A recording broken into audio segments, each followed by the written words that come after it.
Today, I want to come to you with a word of encouragement, and at that tail end, I'm going to have to give some clarification because this is my third time recording this video, and there's a a punchline at the end too. But the point of this video today is to talk to you about if there's something in your life that you're having to work hard on right now. I want you to consider what does it mean to stick with it if you're thinking about giving it up, because it tends to be that over time, things that are challenging for us now become kind of second nature. It becomes very streamlined and pretty easy for us in the future. And maybe easy is not the word, but it at least becomes easier. There are several anecdotes I want to share with you. One specifically, when I started meal prepping about 4 or 5 years ago, it would demand probably 5 to 6 hours on the weekend of really intentional kind of orchestration in the kitchen. And it was a huge, cumbersome, tedious process.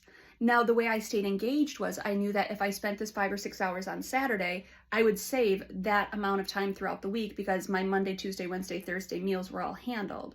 So the trade-off was worth it at the time. But what's even more important is over time, as I showed up weekend after weekend in that scale, 6 hours became 4 hours, which became 3 hours. I bet now I am maybe an hour and a half to 2 hours on the weekend, and all the stuff gets handled. So that's from pulling out the ingredients, chopping everything up, putting everything together, cooking time, cleaning everything up. It literally takes me an hour and a half. On an aggressive week, maybe 2.5 hours if I'm doing some complex recipes, but it's so streamlined and it just happens seamlessly because I keep showing up in that skill, and over time you just become incredibly efficient at it. This also happened when I started the podcast last July. So it's Healing Through Pain. If you don't follow along there, that's another place where you can connect with me. But on the podcast startup, it took me the broadside of 8 to 10 hours on the weekend to conceptualize, write up my notes, record the episode, edit the episode, and then create the graphics. So I do 2 15-minute episodes, and it was taking me to the tune of 8, 9, 10 hours on a demanding weekend. But I've done it every weekend for the last year.